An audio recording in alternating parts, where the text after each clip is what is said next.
paano malalaman kung nasaan po yung common ng electric fan? Yung common po mga repairman, no? Yan, you see. At paano malalaman yung speed control ng number 3, number 2, number 1? At paano malalaman kung sira po yung motor or sira yung thermal fuse ng isang electric fan? Panoorin mo lahat ito mga repairman para may idea ka sa susunod na meron kang gagawin na electric fan sa inyong bahay. So yun po, gagamit tayo ng tester. So select natin ng buzzer mga repairman.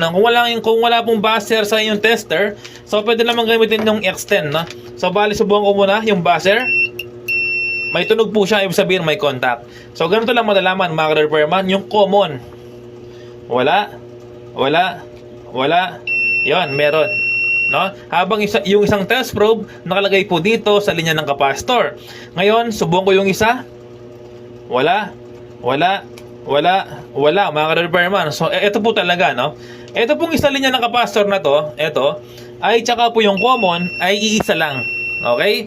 So ibig sabihin po, ito tsaka ito iisa lang. Ibig sabihin, ito po yung common. Kaya po may tunog, may continuity, ibig sabihin po okay yung thermal fuse. Ibig sabihin, buo yung thermal fuse. Okay?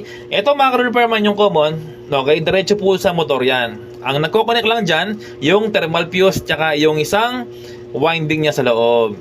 Kapag walang continuity po, walang contact, ibig sabihin, sira po yung thermal fuse. So yun, no? Gamit naman tayo ng X10, no? Sa mga walang buzzer po, X10, gamitin natin. Continuity. Okay, isa pa, paano malalaman kung walang yung common? Ito po yung isang test probe nakalagay dito sa capacitor. Number 1, okay, baba yung reading, hindi yan. Number 2, hindi rin. Number 3, hindi rin. Yung common, sagad po yung reading ng common. Ayan, no, tester.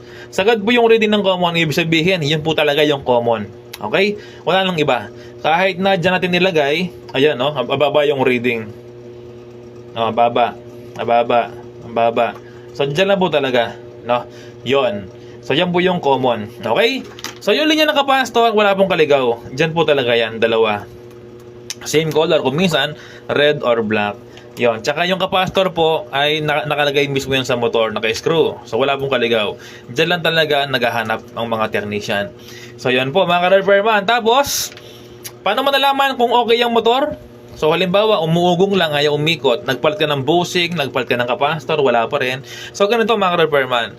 Gamit ng test probe, okay, balatan nyo po yung dalawang capacitor, yung dalawang wire nya, 1, 2, at nakaselect po tayo ng X100. Kailangan may reading po yan. Kapag walang reading, ibig sabihin, sira po yung motor. So, subukan natin. Yon, may reading po siya, no? Kapag walang reading, ibig